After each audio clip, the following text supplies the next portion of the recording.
Bill Gates said, I did have affairs, one with a Russian bridge player and one with a Russian nuclear physicist. So this is from Epstein to Boris. Bill risks going from richest man to biggest hypocrite. Mila and Karima risk becoming overnight sensations. And so I found this gal, Karima. Karima is an lecturer at the Moscow Institute of Physics and Technology. She joined Gen Plan Institute as a deputy director, a role in which she helped modernize this traditional research institute. So here's a paper that research she was involved in 2010.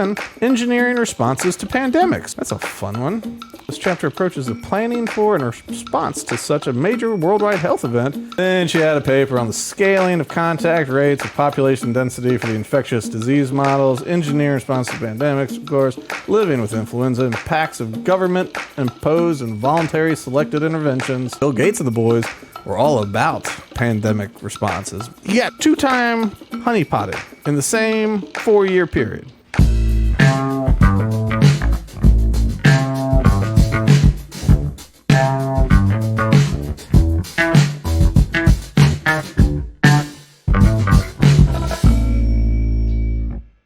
Welcome, Loaded Talk. I am your congressman, the third most popular candidate to ever be. I am Frank, and along with me, as always... What's up, planet Earth? I'm Bean. Bean. This is basically the same thing as the Michael Jordan flu game. I have been poisoned by someone I thought I could trust, and I've been exhausted all week. And I said, I'm going to take a sick day. Then I went, oh, wait, I have things scheduled all day today, and tomorrow, and the next day. And I have not been able to... I was like, maybe I'll take a mid-morning nap, and I couldn't do that either. So I've been needing a nap since Monday, and today is Friday. And so what I'm saying is lower expectations. The State of the Union was sometime this week. What, Monday, Tuesday? Probably Tuesday. I don't know. Who cares? Here's the thing. I thought about looking. I was like, I was sure at this point I can find a YouTube video where someone has like just used AI or their own interest to just edit out all the applause, right?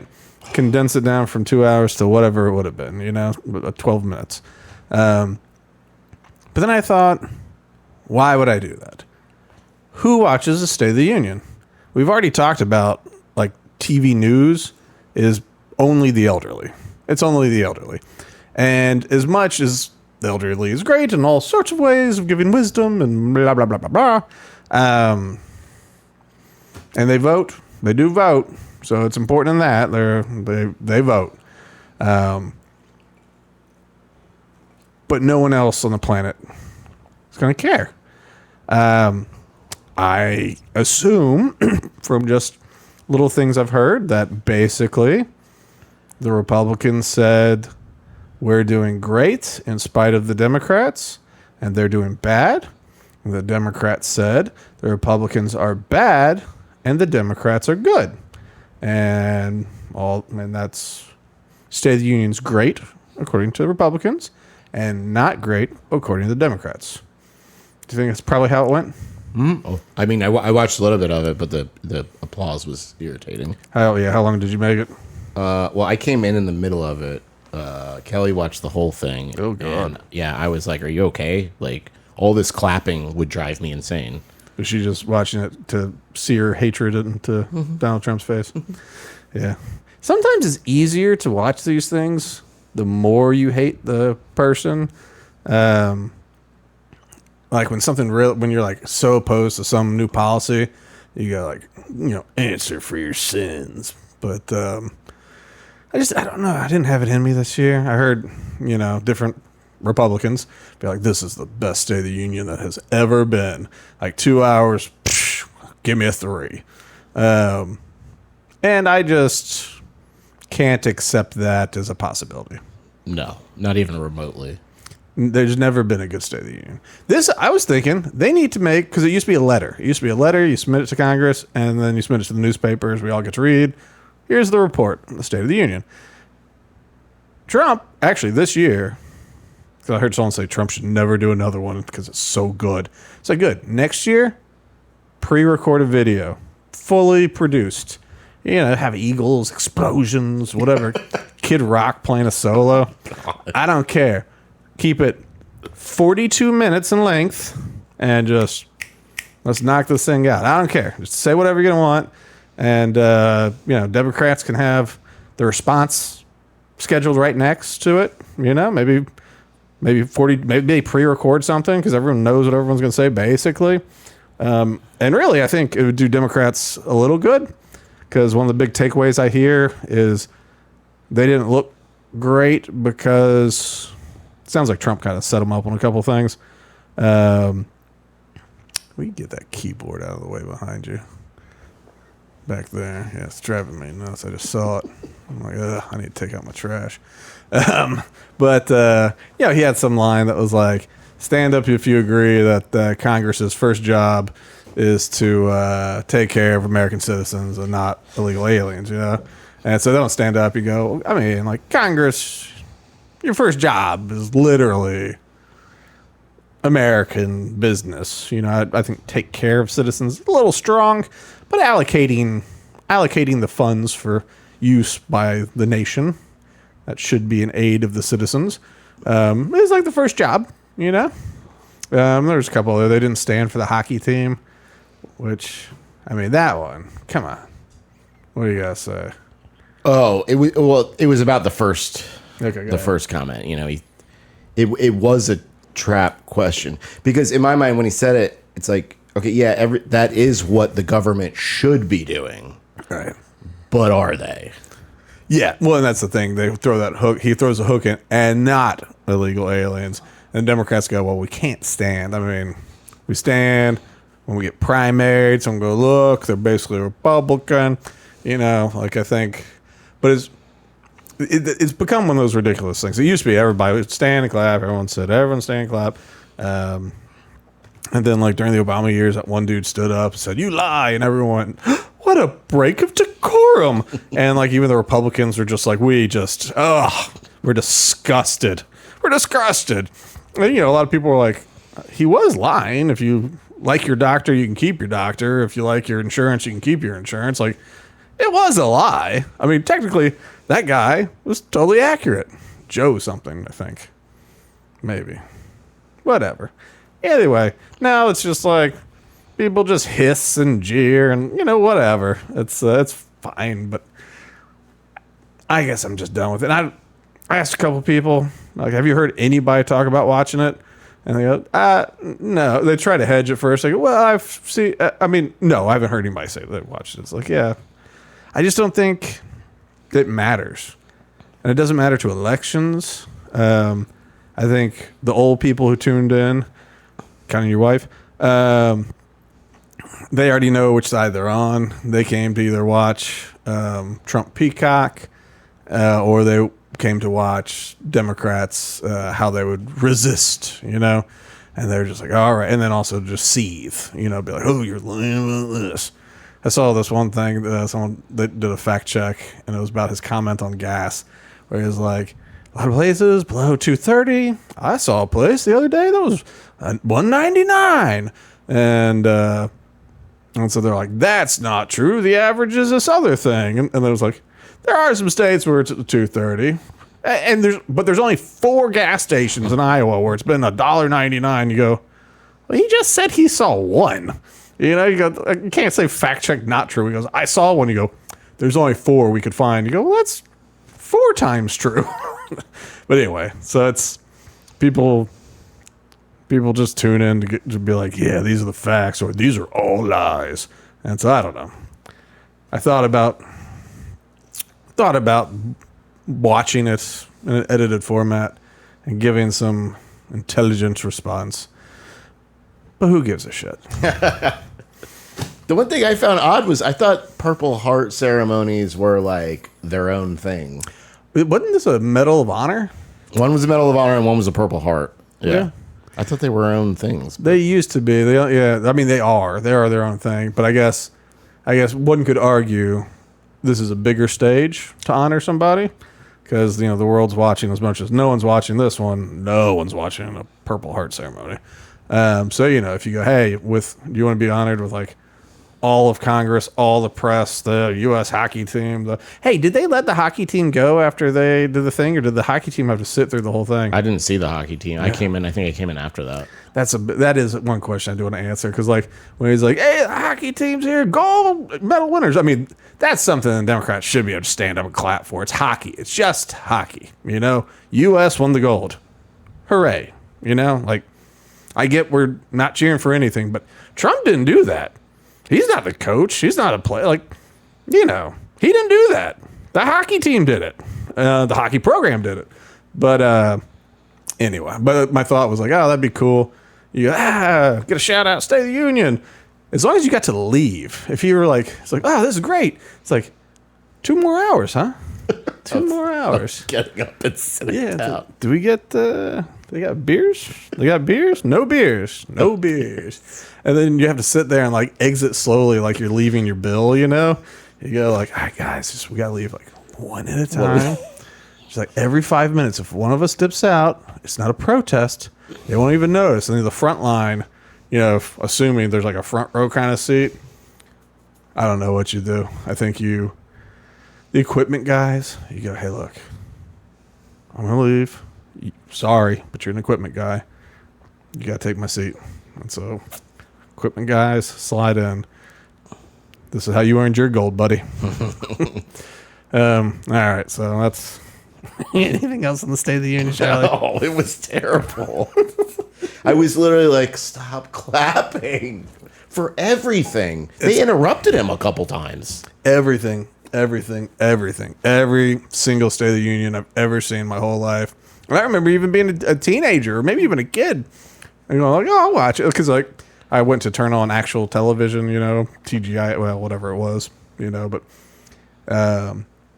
then so it was like, oh, we're interrupting program, State of the Union. I'm like, well, let's see what whoever has to say. And I was like, nothing. We're just clapping. We're not saying anything. We're just clapping. Yeah. The one point that I walked out of the room was when he said, we just passed $1 trillion budget. It's a lot of money, but we got to spend it. I'm like, do you? Right.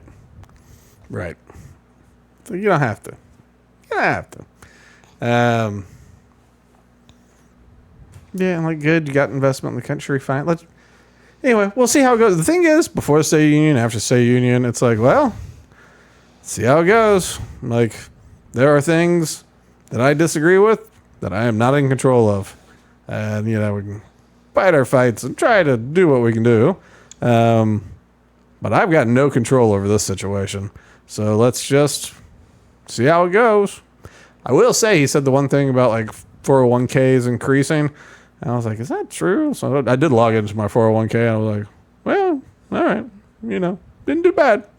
Now that, I don't know how much, if a president really can't affect the stock market that much, which hell, I guess everything affects the stock market. And you go, this dude's thinking about, that the Fed might adjust interest rates by a quarter point. People go, ah! So I guess never mind. I take it back. The market's such a crazy thing.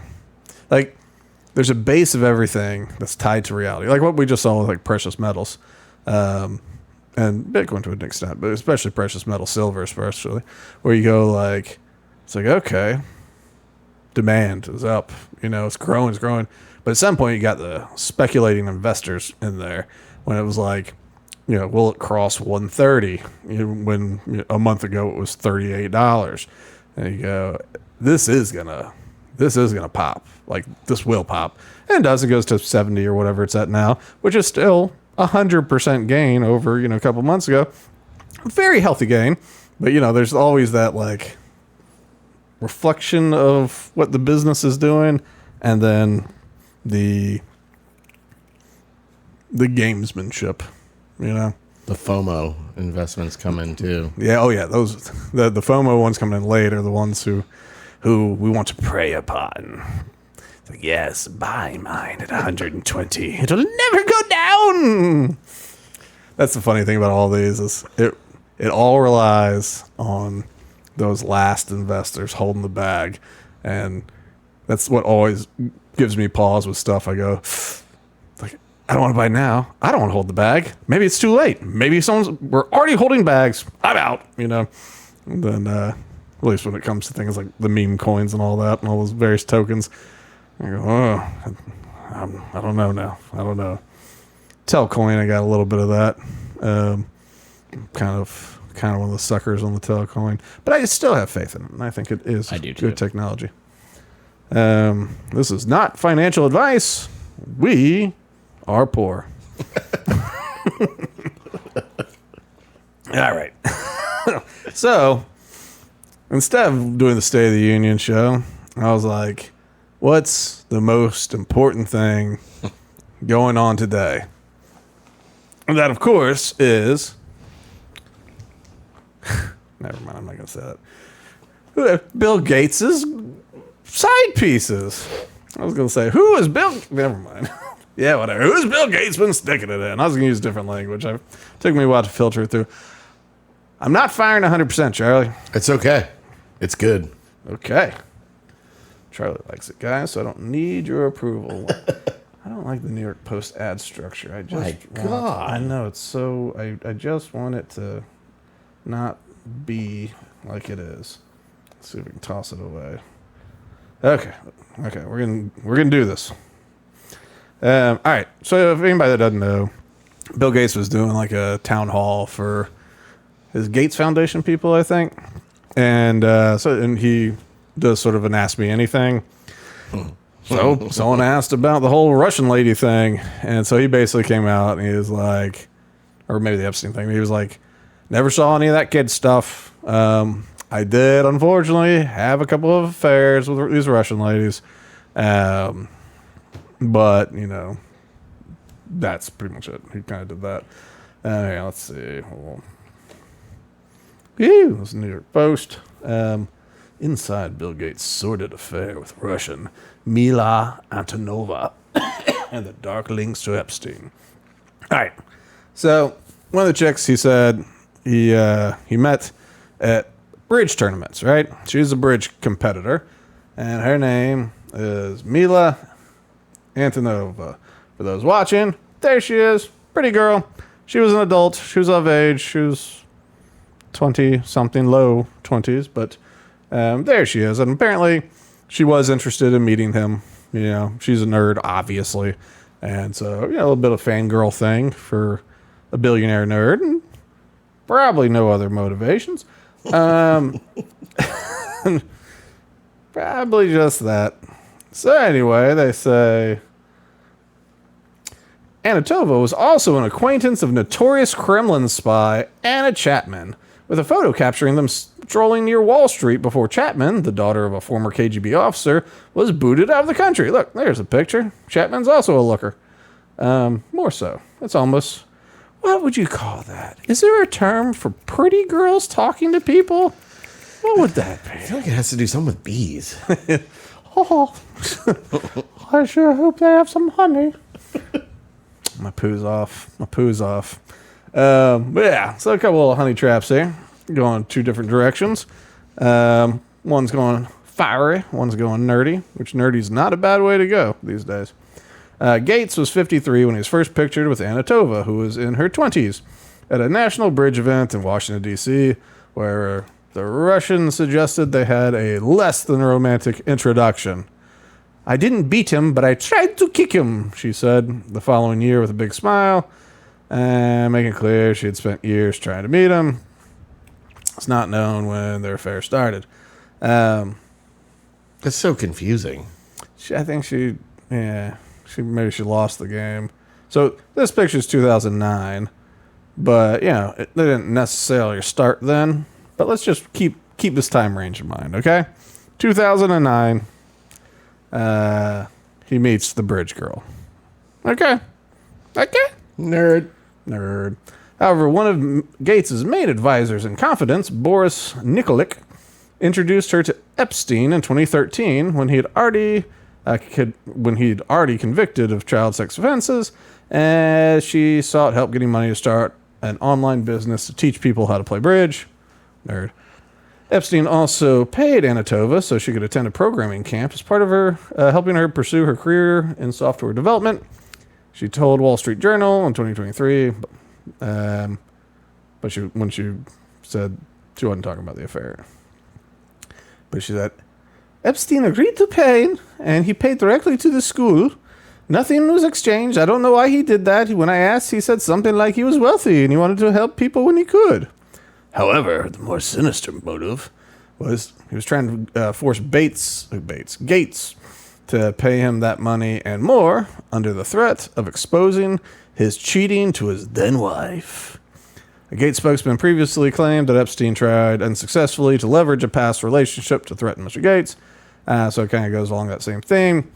But in an email, Epstein was talking to his people, talking about how cheap Gates is for mistreating his mistresses. Like, she goes, and anybody that's reading these Epstein emails, they're just, the spelling's atrocious. It's the worst. There is no grammar structure. Everything's just vomiting words. After I sent that note to her, she said she had little money, couldn't afford air conditioner, was living on a friend's couch, really needed money. I sent her some. He emailed to Boris. Your friend Bill's nuts. Epstein continued in his typo-filled rage. His former girl can't afford air conditioning, can't afford to travel to the bridge.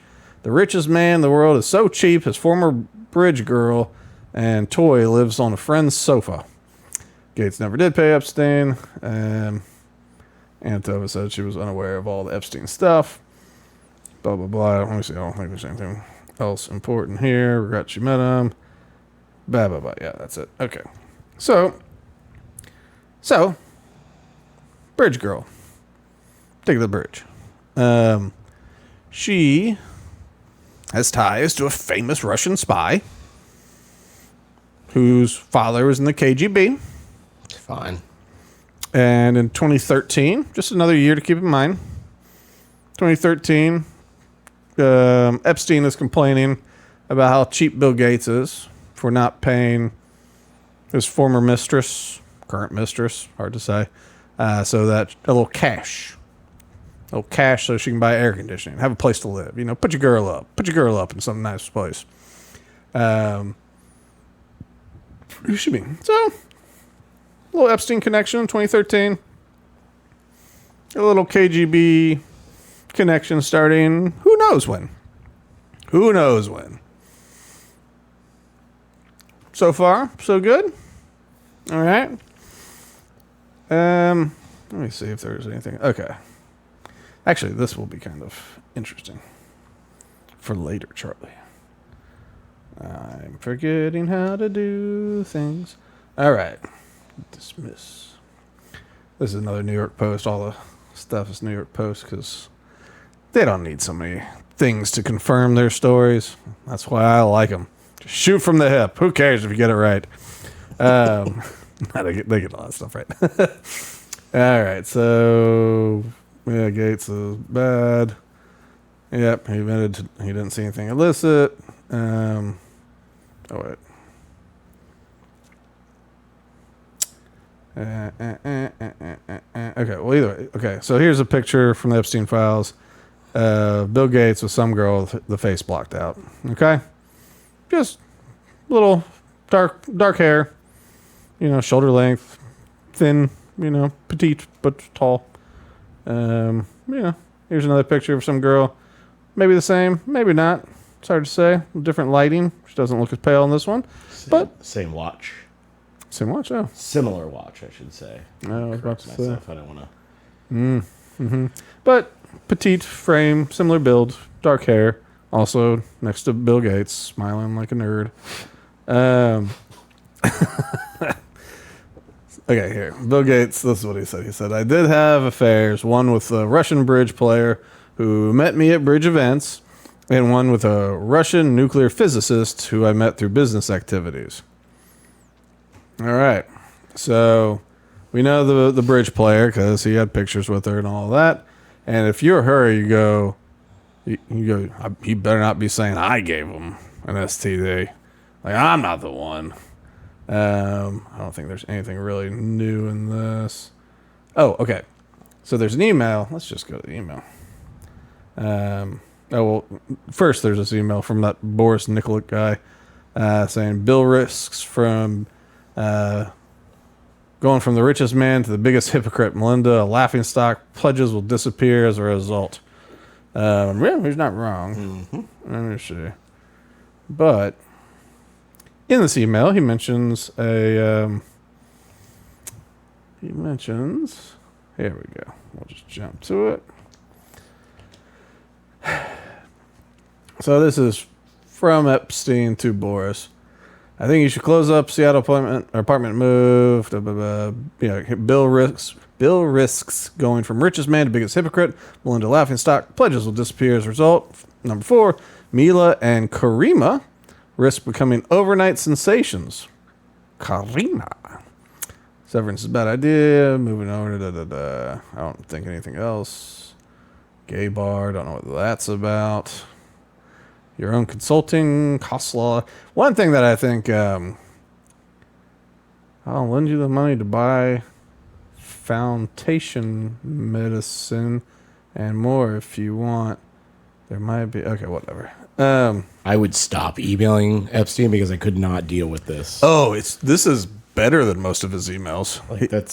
I wouldn't be able to figure any of this out. There's so many times where it's just a mash of buttons and you go, and like he never used, this is actually, there's punctuation on this. Oh, I think did I do something? Well, we're not on the email anymore. Oh, I know. It's okay. Okay.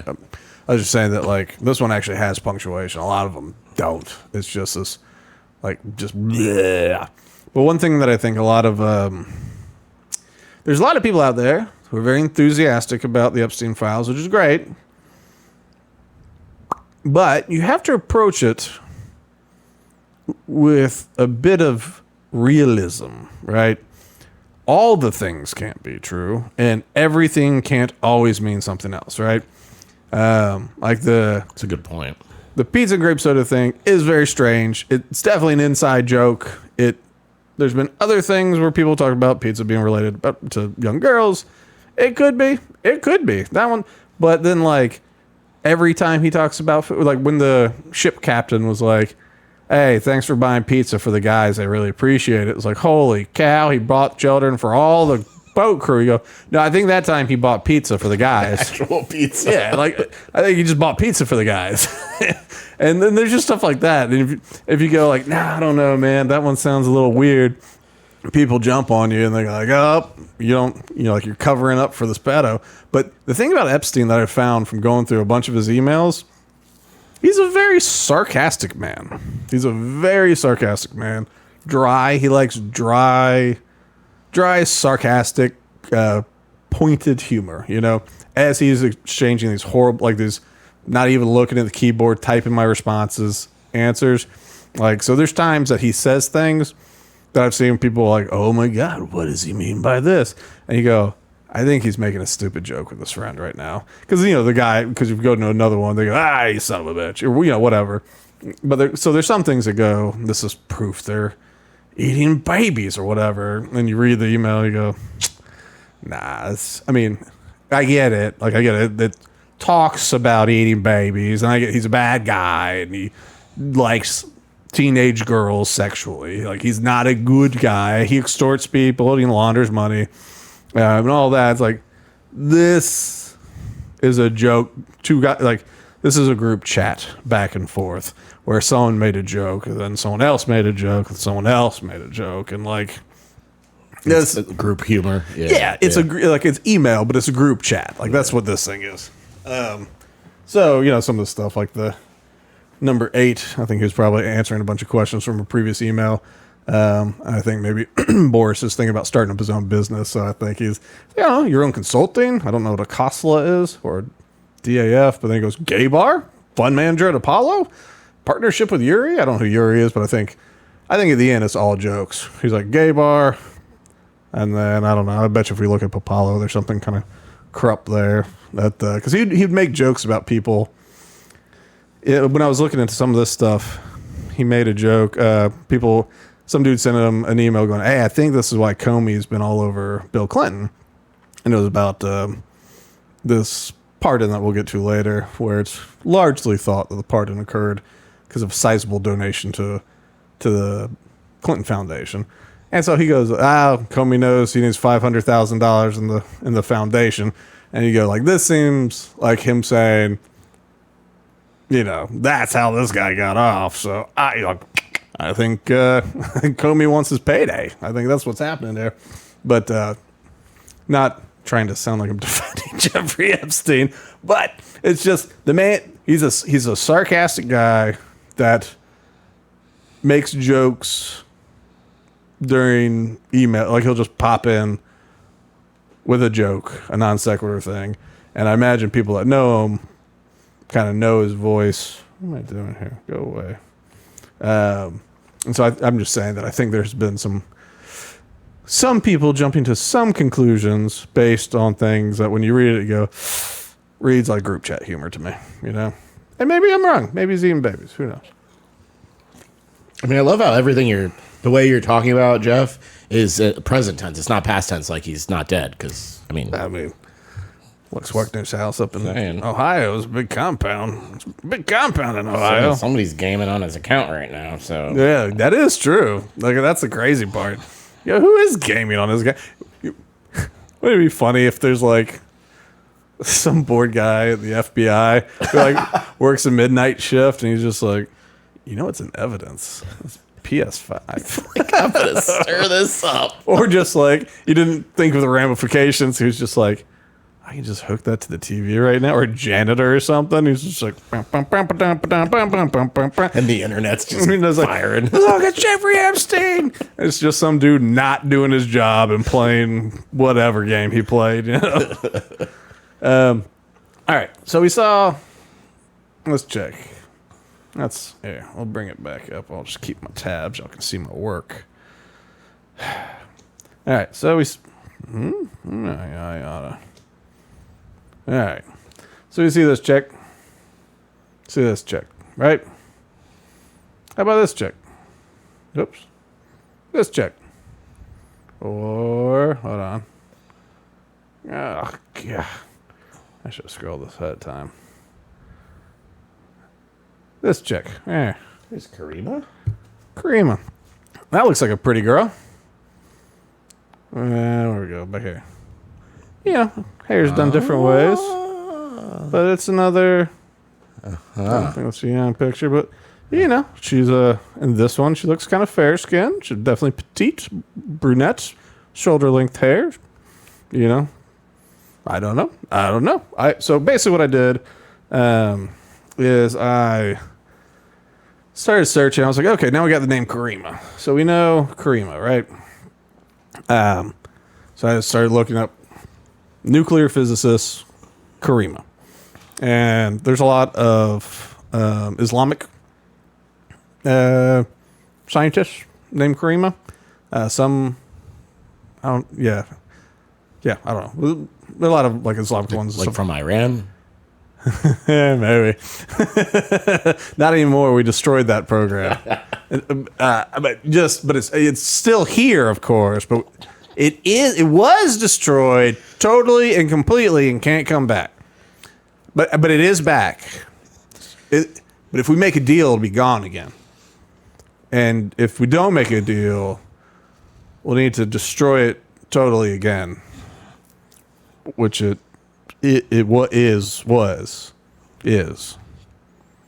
destroyed ish. Right. So now just searching, same thing, but let's narrow it down to Russia, shall we? And so I found this gal, Karima, and she doesn't fit perfectly, but one thing I started thinking is, this is Bill Gates. He says, I had an affair with this lady, specifically this girl, this bridge player, and the person with the general description, right? Now, being someone that's not even paying to take care of your hoes, maybe you generally know what someone does, or you think you generally know, or maybe you met at a conference on a certain topic and all that. Maybe, I don't know. What this? Oh wait, hold on. We'll get to that. So this here, we'll look down. This is so this was like a young leaders program that this Karima 30 under 30. It's good, yeah, it's under 40, but yeah. So this and full, open kimono here. I don't know that this is the girl that had an affair with Bill Gates, right? I don't know. This is just the closest thing Google got me to an identity, and she happens to be a pretty brunette. And so I'm just saying, if this is her, let's talk about her, okay? That's all I'm saying here. I think we're covered on that. I think we're covered. All right, so Karima Nigmatulina. So after leaving this leadership program, she became an advisor to the president of VI Holdings, or VI Holdings, and a lecturer at the Moscow Institute of Physics and Technology. So she could be in the physics world at this time and going to a nuclear physics thing without being necessarily a nuclear physicist, right? So it says Karima is an advisor to the president at VI Holdings and a lecturer at the Moscow Institute of Physics and Technology. After returning to Russia from the U.S., where she gained a PhD from MIT, so fluent in English, she went to MIT. Bow, bow, bow. There's interesting connections with Epstein to MIT. And Harvard. That's true, there are, yeah. She joined Gen Plan Institute as a deputy director. I didn't look that place up. Within 9 months, she was named acting CEO, a role in which she helped modernize this traditional research institute. Karima's goal is to help as many people as possible to realize their potential, a role she fulfills through her teaching. It's fulfilling. Named a CEO, and that's her goal. She's here to fulfill, you know? Wink. Oh, wink. She's here to help you realize all your dreams. Huh? Your potential. Yeah. Give me your potential. All right, what am I doing? So, all right. So I look her up a little bit more. I go, well, that's an interesting one. And I guess I didn't share it to myself. But I found, like, right now she works at some basically research place, like a research institute or whatever. And she's a high ranking person there. So I think it was a slightly different place at this point. Oh, wait, not get. Oh, gotta get. Tabs are all running amok here. Okay. So one thing I found when I started looking up her name, right? So now I got a last name, and there could be multiple people by this last name, maybe, who are in research sciences, right? It's possible. Yeah. Just throwing that out there again, because now we're getting to a Karima M. What was the last name? Nigmatulina. So here's a paper that research she was involved in 2010. Engineering responses to pandemics. Well, that's a fun one. Focusing on the influenza pandemic, this chapter approaches the planning for and response to such a major worldwide health event as a complex engineering systems problem. Action-oriented analysis of pandemics requires a broad inclusion of academic disciplines, since no one domain can cover blah, blah, blah.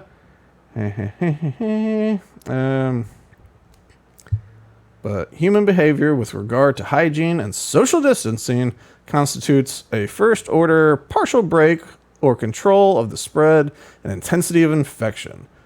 Such behavioral options are non-pharmaceutical interventions. This chapter employs... All right, so basically, 2010, she did a bit of research on... Oh, I thought I switched it over. Well, it doesn't matter. She did a big, like, her and Richard C. Larson. It'd be fun to look him up, too. But anyway, they did a whole thing on, trying to engineer a good response to pandemics. Noting how there will be a breakdown, especially when it comes to social distancing and the way people behave and their hygiene. So yeah, this is just one of the things she was into. I wouldn't think too much about that. What do you say? Yeah, they definitely.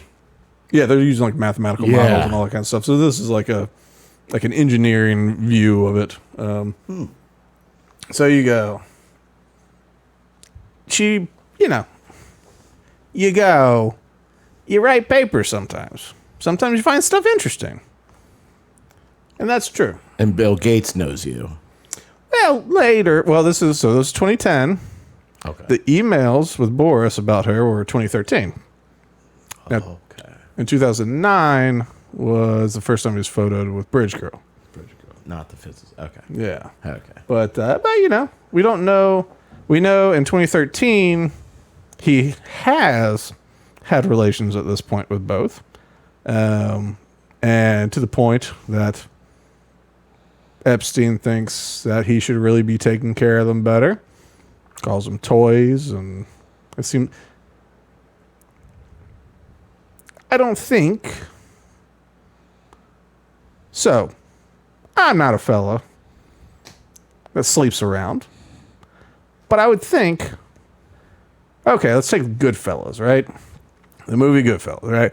So, if there's some one-off broad, hey, you didn't even talk about her. It was like, see you later. Barely, not even really in the movie. But then they had their side piece that they had put up in an apartment that was mixing coke for them and stuff, for example.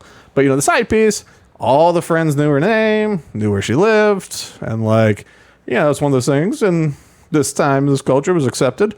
But I imagine it's kind of like that. You got dirty dog friends that you do dirty dog stuff with. They might go, hey, what happened to the redhead with the honkas, you know? But then they go, oh, it's so what about this Heather, you know? Like, if she keeps coming back and you're talking about it openly with your dirtbag friends, people know names. Epstein knew 2 names. So it was more than once. And be, you know, I almost choked to death on that one. I'm going to do I can't do the Bill Gates. It'll literally kill me. It's kind of a Kermit the Frog. But anyway, he was just saying, I'm going to go do my bridge tournament, so I think I'll probably, you know, what's her face? Anakin Skywalker? What's her name? Anakin Skywalker. It's the nerdiest thing you could say. What was her damn name? Anatova. But, well, I'm going to do the bridge thing, so I think I might spend some time with Anatova. You know, so it's like, and like, I'm going to another physics symposium on power. It ends up, Karima, Hurricane Katrina is going to be there. But, you know, like he's talking to his friend about, like, well, either I went or, like, ends up this person was there, and, well, we got at it again, you know?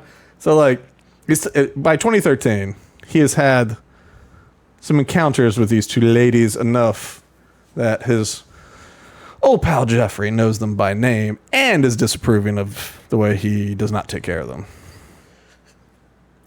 I like your point, but I also want to look at it from, did Jeffrey already know them and set it up? We'll get to that. Okay. But according to New York Post, and according to Bridge chick says she just met Epstein in 2013 for the first time. That's what she says. Just take her word for it or not, but just assuming that's true. I mean, and maybe she met him because of a Bridge software thing. Maybe somebody in the KGB said something and said, hey, you should see my friend Jeffrey. And, you know, or maybe she said something to her spy friend. Like, it's hard. I'm trying to find money. He's like, let me talk to my dad. He's like, you should talk to Jeffrey. He's a good guy. And, anyway, lots of things could happen in this. You know, it's a crazy world. But I like the pushback. So anyway, she did one little paper on pandemics. Nonchalant. Then she had a paper on the scaling of contact rates of population density for the infectious disease models, engineering response to pandemics, of course, living with influenza, impacts of government-imposed and voluntary selected interventions, a qualitative survey of the literature on the polio virus infection and immunity, modeling and responding to the pandemic influenza, non-pharmaceutical interventions and behavioral changes, an environmental data set for vector-borne disease modeling and epidemiology, engineering effective response to outbreaks of influenza, stopping pandemic flu, government and community interventions in the multi-community model, engineering effective response to influenza outbreaks, correction and environmental data set for vector-borne disease modeling and epidemiology, a home toolkit for primary prevention of influenza by individuals and family. Dates on these are between 2009 and 2014, with most of them in just all of those. Some of these might be from the same paper broken out into things or something, but so it seems like Karima, theoretically the same research scientist Karima that was the nuclear physicist, had a lot of stuff studying outbreaks and government responses to outbreaks. Is that what they normally do? Some people study it. But the funny thing is, it was a big focus of Bill Gates. And even the Gates Foundation, a lot of that stuff. I mean, like at Economic Forum and all that, Bill Gates and the boys were all about pandemic responses. Remember, like we've talked about this plenty. Like it's crazy all the different pandemic planning they did. So 10 years ahead of it. Yeah. Mm-hmm. It's so wild. Have you heard the? Well, hold on. Let me finish this real quick. No. So this is something that he's into. And this Russian scientist chick he meets at a thing that he says is a nuclear physicist or whatever, ends up she's written or co-authored. And when you're the head of a research thing, sometimes you get your name put on stuff you don't really do. But these are all the things her name is on. Her name's not on anything else. There's nothing applied bat aerodynamics or anything, though that would also kind of tie into COVID. The bat soup. But no, okay. Have you heard the Epstein kill switch COVID virus conspiracy theory? Have you not heard it? What? Oh, Charlie, I'm so happy. Okay. Once again, totally unsubstantiated. The guy who made this the most famous from The Whitest Kids, that show, who fell off his roof in a tragic accident and died, or something like that. Anyway, he helped make this popular. But basically, in the Epstein Files, and you see, he's talking to all these scientists and involved with these different research things, but he was really interested in genetic modification. And people got different theories about why, but genetic modification is something that he was really into. And so, and I guess he put money towards modifying, and my brain is not finding the words I need. Respiratory coronavirus.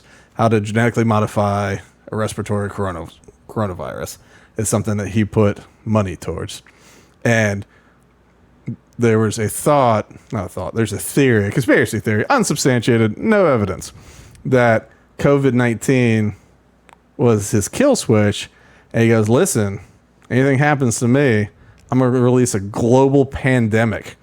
And, millions will die.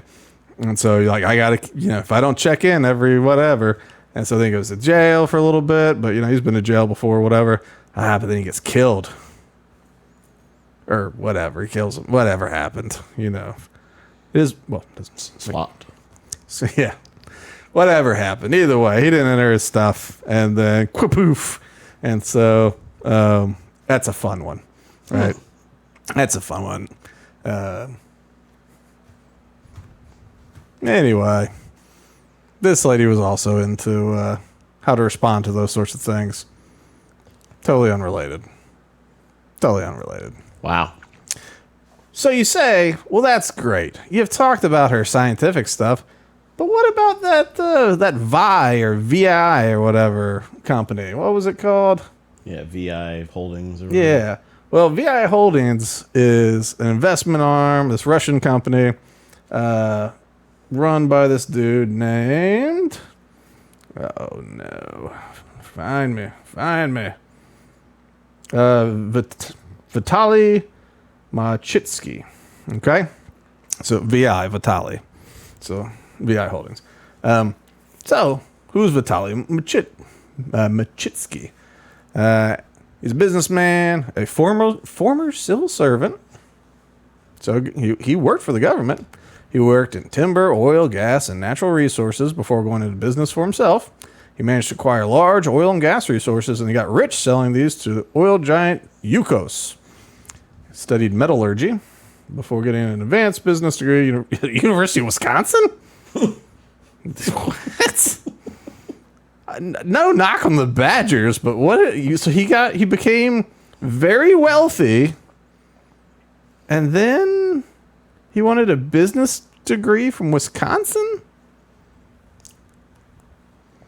You go to Oxford? I mean, no knock on Wisconsin, but you're already wealthy and you live in Russia and you want to go to the United States, but not like NYU or Miami or Los Angeles, or you want to go to Wisconsin? Maybe you like the snow? Maybe he likes cheese. I mean, cheese is great. Okay, whatever. Sorry, Wisconsin. I didn't mean to. He became a trader with Salomon Brothers and then with Mark Rich Investments. That's a funny name. Do you know that name, Mark Rich? Sounds very familiar. Well, 2 decades ago, Rich was involved in illegal weapons trafficking and sentenced to jail in the United States. He was also wanted on charges of tax evasion and fraud. And one of the most debated actions of his presidency, Bill Clinton pardoned Rich. Huh. Yeah.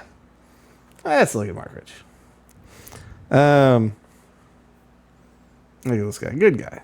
Look at that guy. Solid guy. So Mark Rich made a lot of money, right?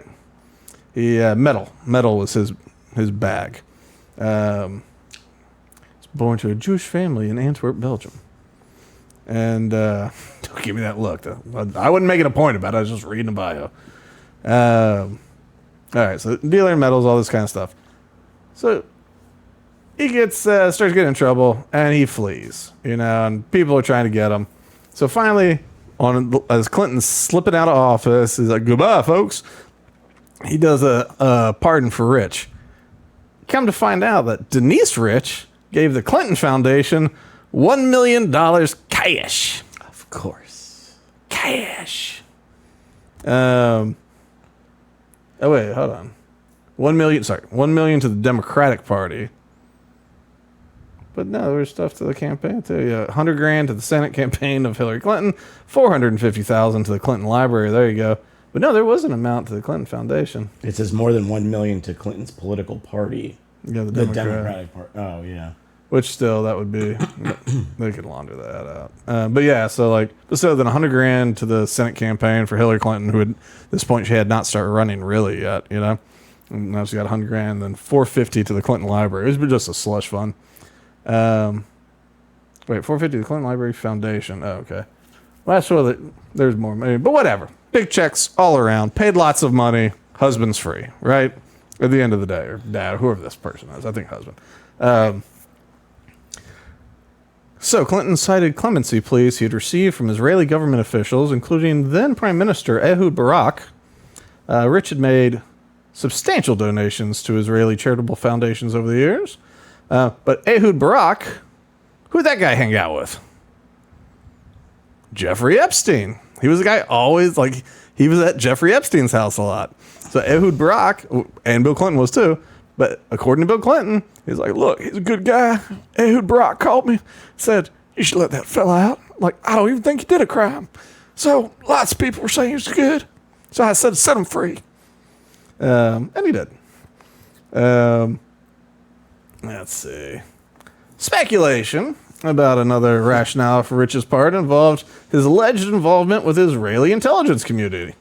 Rich reluctantly acknowledged in interviews with his biographer that he had assisted Mossad, Israel's intelligence service, a claim that the biographer said was confirmed by a former Israeli intelligence officer. According to the biographer, Rich had helped finance the Mossad's operations and had supplied Israel with strategic amounts of Iranian oil through a secret oil pipeline. The Jews and their tunnels, Charlie. How do you keep an oil pipeline secret? I couldn't help myself. Impressive. No, for sure. Ever since the New York tunnels, It's funny every time. Yeah, we just stopped talking about it. Yeah, it's funny. Sorry about my anti-Semitic jokes. It's a tunnel joke, actually. See, that's what the joke is. That's why it's okay. It's about the tunnels. All right, where the hell am I? I'm losing my mind here.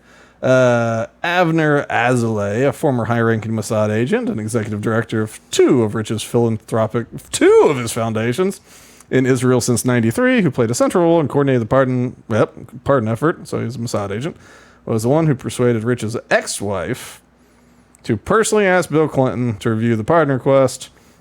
He's also the one that asked Ehud Barak, whom he knew through his prior work at Mossad, to appeal to Bill Clinton on behalf of Rich. A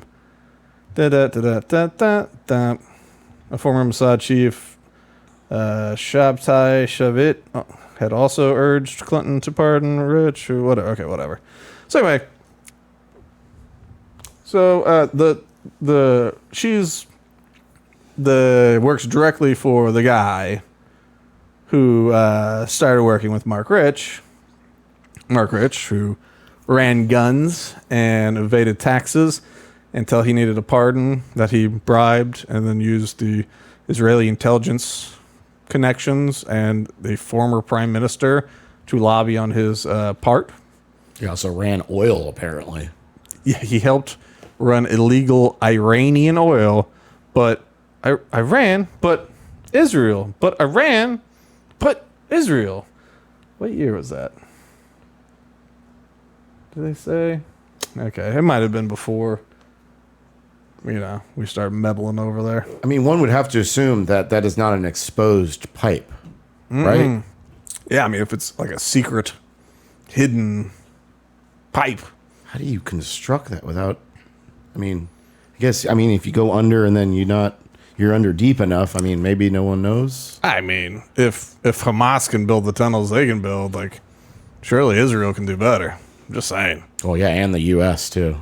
Yeah, well, this one was Israel and Iran working together. And if it was before we really started flicking over pieces over there, but then why would the world? Oh, no, I'm talking about the tunnels we built in the U.S. That's what I was, sorry. Oh. I didn't mean to. Yeah. Yeah, sorry about that. I don't know why when he said that, it made me go straight to Five Nights at Freddy's. I would read these books to Trice about the movies that are out now. It's a video game. But there's something about some tunnel system and kidnapping children, actually. Now that we talk about it. Freddy knew the whole time. He's been trying to tell us. Just real quick, there's another link on this Wikipedia page for Mark Rich. It just says support for Israel. And what it says, he's donated around $150 million, institutes such as museums. But hold on, there's something in here. Where he had Mark Rich Israeli Cinema Center. Rich created the Rich Foundation, which is a great name for a money thing. The Rich Foundation, one of the largest funds operating in Israel, which has invested more than $135 million in the last 2 decades. One of the largest funds in Israel is this Mark Rich. So the side connection sends tons of money this way.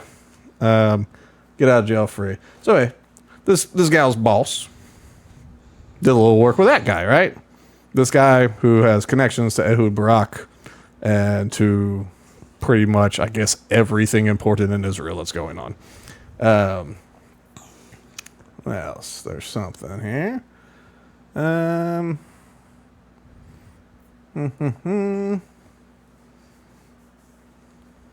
What plan is hatched? They did a Russian takeover. I can't find anything now. Okay, well, whatever. I think. Anyway, this guy became a big one. So this dude, he cornered markets. He was able to leverage big control, right? And he has connections to the Russian government. Okay, so this guy is vastly wealthy with clear connections to the right. He used to work. He used to be a government official. He has also got ties to Mark Rich, who is Mossad adjacent or Mossad financer, Okay? So these two work together. And Karima, whatever. Karima is like his number 2. And then, if it is the same Karima, then meets Bill Gates randomly at a thing. Just Random. Excuse me. Also, that's what I want.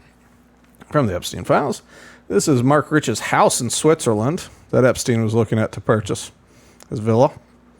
Also, ends up. I don't know if You're on yourself. God damn it!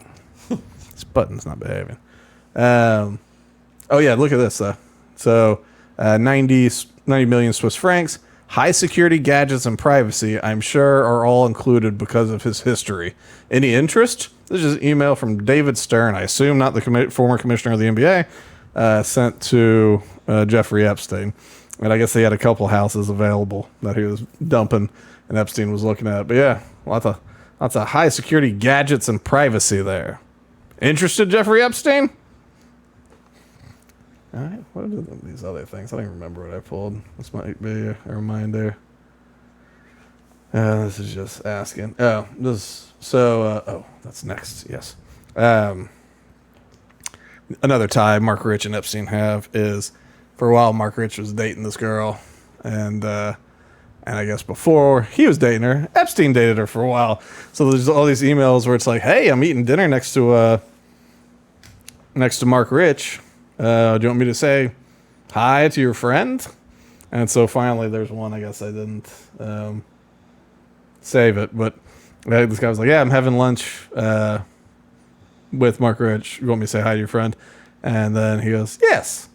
And he goes, "Well, funny enough, because a lot of time had passed. He's like, I'm actually at dinner at the exact same location, but with them. She says hi, and she still loves you, and all that." So you go like, all right.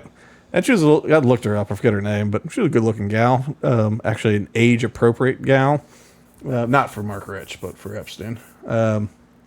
So, yeah, I don't know. This is just an email. All right. So these two gals, somewhere between 2009 and 2013, get involved with Mr. William Willie Will Gates. Silly Willie Gates. And then they both seem to have ties to one definitely has ties to the KGB. The other definitely has ties to the Russian government and, by extension, Mossad. What could they possibly want with Silly Willie? Charlie, got any ideas about old Silly Willie? I mean, he's uber rich. He has a software company. Well, that's interesting. I need to ask some questions about that. This is we'll just go to Grok for this. You know what I found? Google's AI just lie. They get stuff wrong almost always. I was doing some research on something. I go, yes, this organization is this. I go, no, it's not. I go, good catch, But it's always, good catch. It's not. It's like, well, why would you say that? Oh, I just thought because of what this post said. It's like, okay, I'm asking you about reality. Like, look up filings, show me things. But like Google, I've tried Google a couple. Like, if it's very generic, easy, accessible stuff, where you go, calculate the flow rate of this kind of thing. They go, here it is. But if you're asking for general research stuff, good luck. All right. From Grok. Microsoft government contracts in 2009. They had a DoD contract, an Air Force contract, Security and Exchange. Excuse me. And then a lot of international governments. And a lot of it is software licensing at this point in 2009. But there's also a little bit of support and IT services. So basically they licensed it. They made secure Windows systems for the military. And I bet. yeah. and then Premier Support Services for the Security Exchange. So that was in 2009, right? Well, oh no, where did this go? Dang it! Oh, wait. Yeah, made me log in. It tricked me to say I didn't have to log in. All right, so I was asking about cloud services, go ahead. What? Shut up. And in 2009, they were just starting to mess with the cloud. It didn't really exist yet. And so I was like, well, okay, like 2009, it didn't really exist. But how far off were they, right? Because we know that he met Bridge Girl in 2009. Like, we know that's a thing. And we know by 2013, he's had a relationship with these gals. Well, it first became available, Azure, as it were, the Microsoft system. It says, just give me the god dang. All right. And sure, while experimental or limited use might have occurred, blah, blah, blah. Microsoft's cloud infrastructure services started in 2014 with Azure government's launch. Azure, I think it's Azure, right? So in 2014, it launched. And they got, I don't know why it didn't save my whole dang conversation, but I'm kind of ticked about it. Let's type in when did the U.S. government start using Azure? All right. And the answer, 2014, late 2014. And who cares about that? Early adoption, over 100 government customers and partners had tested it by the 2014 announcement. DoD specific milestones came later, so 2017 for the DoD. Expansions in 2019. So 2014 is a launch, right? Who do you think knew about this brand new concept of cloud server services being offered? And they were talking about it, obviously. It said, when was it? Whatever. I don't know. They started testing it at some point. But anyway, so it was in the mix for like this sort of, not software as a service, but something as a service. I forget.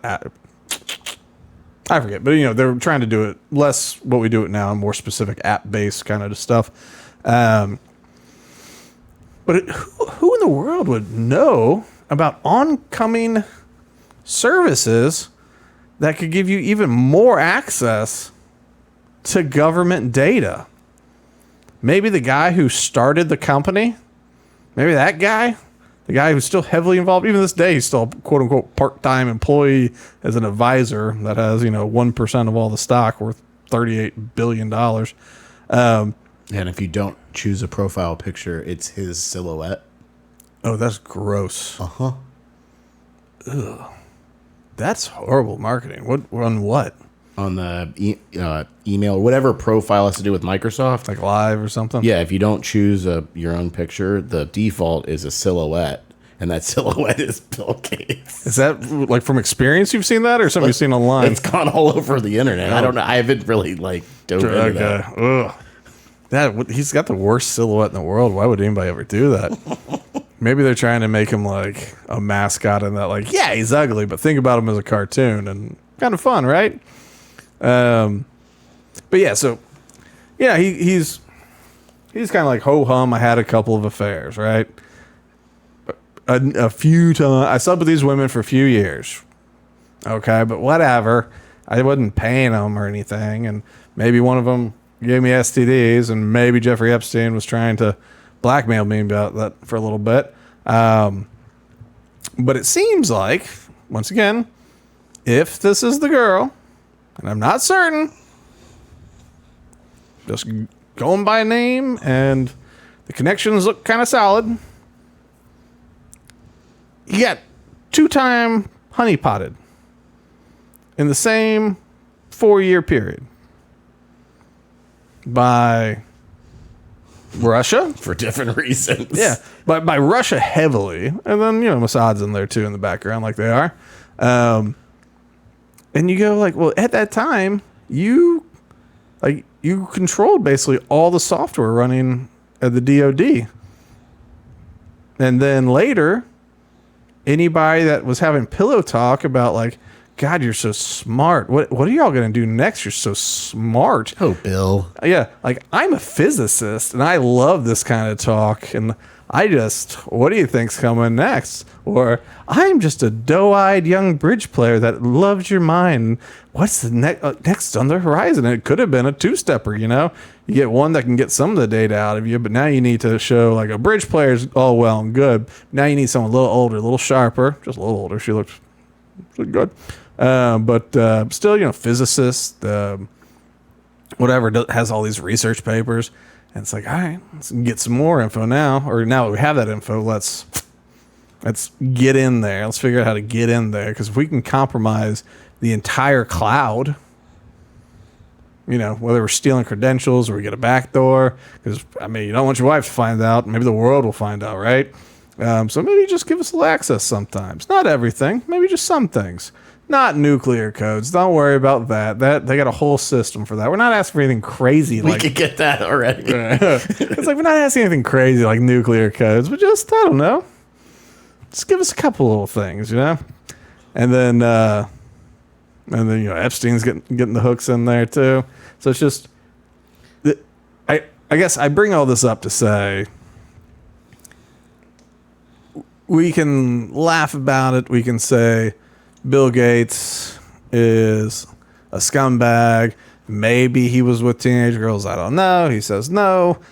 These 2 women are of age. One was pretty close, but if we're going to start yelling at 50-year-old dudes who want to sleep with a 20-something-year-old woman, I don't. Where does that end? Where does that end, Charlie? Tobey Maguire for one, and I am not turning my back on Tobey Maguire. I feel like you're gonna get prepped for some of these comments. I bring in too much information. It comes out how it comes out. All right. What was I saying? Anyway, that's all well and good. He needs to be investigated for giving up like government secrets. He may have provided the Ruskies with tons of information. Maybe the reason that China has been inside of our computers for over a decade now, like dirty little secret, DoD computers for definitely, like Pentagon computers, China's in there. We know they're in there. We don't know how to find them. We've kind of kicked them out a couple of times and they're back in there and we go, I think they figured out how to lay different backdoors. We cannot find them. Like this is for real, for real. They, at one point they took all the retired personnel information. At one point they took all the active duty information. Like when it comes to like personnel files, China has had it all for at least a decade. They've been there for at least a decade. And that's not conspiracy. That's, you can find articles, but like people don't even care anymore because it's happened. There's been big leaks and you go, yeah, you talk to people in the military. They go, yeah. At this point, you just go, I know all my information's out there because China has it. And that's not great. It's not great, Charlie. But you do wonder, like, how'd they get that? How'd they get that? And, they have their own spies running, Eric Swalwell and all that. But getting in through the software, getting access to stuff, maybe that's part of it too. We're not even asking for a backdoor into the software. We're just asking for the source code. Just give us a source code. All this goes away. Yeah, and Russia and China are like that, And they go, Russia goes, we do not have this kind of expertise. We need a little help. And he's like, but what do we get? We share. And they go, oh, we do that so good.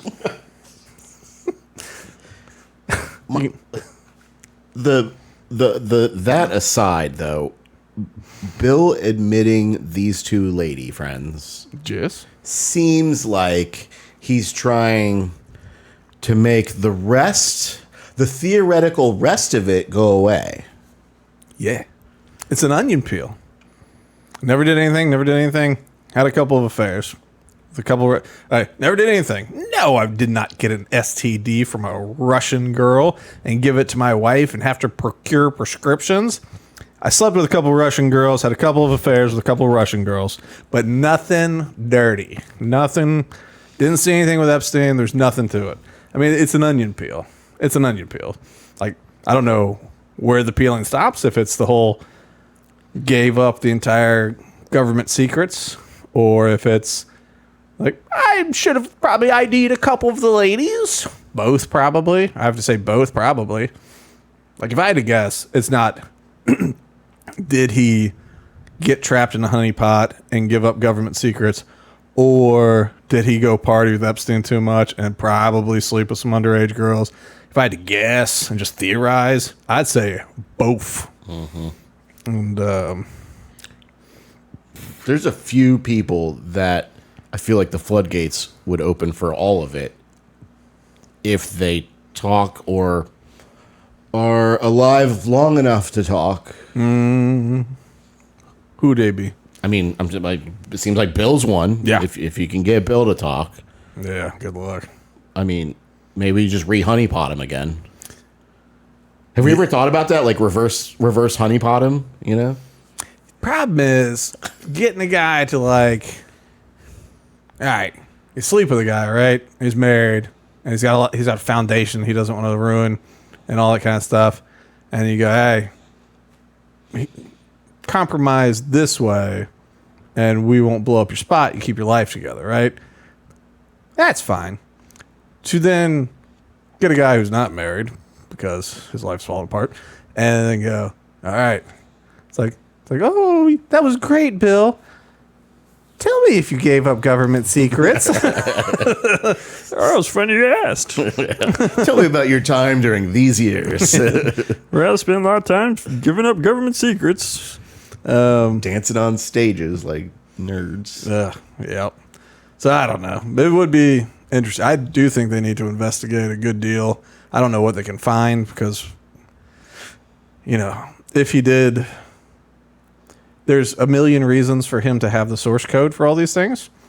Like, even when he stepped off the board, he was still like a software development technology advisor. Like, there's a million reasons, and you can't track. Like, even if you pulled up every computer he's ever owned, or were able to trace every time he output the code to a disk, a thumb drive, etc. I mean, he'd be like, yeah, I did some work at home, saved it here, brought it to the office. You know, I have lots of drives. I run Microsoft. You know, like it's one of those things I don't know how you find out unless you can really squeeze them. And maybe he did a code injection at some point. And if he can tell you what that code that was injected, and all of a sudden you go, oh, found it. And maybe you got some old computers because you're the government and go, oh, found it. And you can pinpoint a time frame. Maybe then you can get him to really squeal like a piggy. The problem is he's got so much, two problems. So much money, and so much to lose. And I mean, as much as he thinks he's smarter than everybody, I'm sure, I know he's got a team of lawyers. Holy cow, did you see the video of Wexler, the Victoria's Secret guy, when he was talking about... He's answering questions. He's answering questions. He's like, look, I don't know. He's like, I didn't really like... What was he saying about Epstein? He was going on this long kind of answer about whatever. The lawyer leans in and goes, swear to God, if you answer another question in more than 5 words, I'll fucking kill you. I could feel that lawyer's pain. Imagine a client that's just like, and you're just like, we don't need clever anecdotes. Don't talk more about more time you spent. I think what you meant is, I don't recall, but I'll see if I have any notes. I think that's what you meant, isn't it? What's his name? Les Wexner? Yeah, I think that's right. Yeah, always there's too many the S and X's getting I together. call him Lex Luthor. I don't Lex know. Luthor. No, he ain't that cool. He's too weaselly and tiny. Like, I don't know. I didn't like what he's into. Oh yeah, what did he say? He said He said yeah. But I think he said the Rothschilds called him. Yes. And said that Epstein had done some work for them. Philanthropic work. Yes. Yeah, philanthropy. Yeah. And so like you hear that and you go, come on. Like we're just gonna throw the Rothschilds casually into this now. Just Yes, we are. yes, we are. I don't know. I think that kind of wraps me up for this week. Before we get your thing here, remember to like and subscribe. I never threw our last episode up. I wasn't prepared for it anyway, and I just forgot, and we had all that stuff going. And Valentine's Day. Valentine's, it's the worst. When you go to a flower shop. I'll tell you the story later. I have a story for you, too. I don't care about your stories. I'm the one with the stories, Charlie. This is a one-way direction. You're going to love this one. All right. Forgive me. Like and subscribe.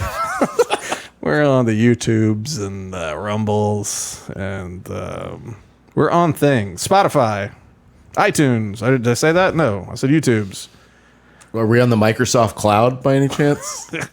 We are, but not intentionally. They have everything. We are on some, like Google and some of these other people pick up our feeds. We're on all the things, but like and subscribe and do the alerts and tell your friends. We need the help. We don't know what we're doing. We're sick with the flu and we're dying. We're dying, Charlie. And also, Saturday, tomorrow, maybe I'll get this published by then, at just 45 minutes after the sunset, there'll be a 6-planet alignment in the sky that you should be able to see. Yeah. So the times are ending, and no one's going to be here on Monday. So enjoy your weekend, everybody. What do you got for it, Charlie? So the crock fact of the day is, did you know that on this day in 1942, that would be February 27th, 1942, British physicist James Stanley Hay discovered solar radio waves after noticing strange interference in radar equipment during World War II. This accidental observation, initially mistaken for enemy jamming, marked the birth of radio astronomy. Dang, perfect timing. Look, I segued into it perfectly. That is why I'm in the Podcast Hall of Fame. Yeah. You didn't know there was one, did you, Charlie? You ignorant slut.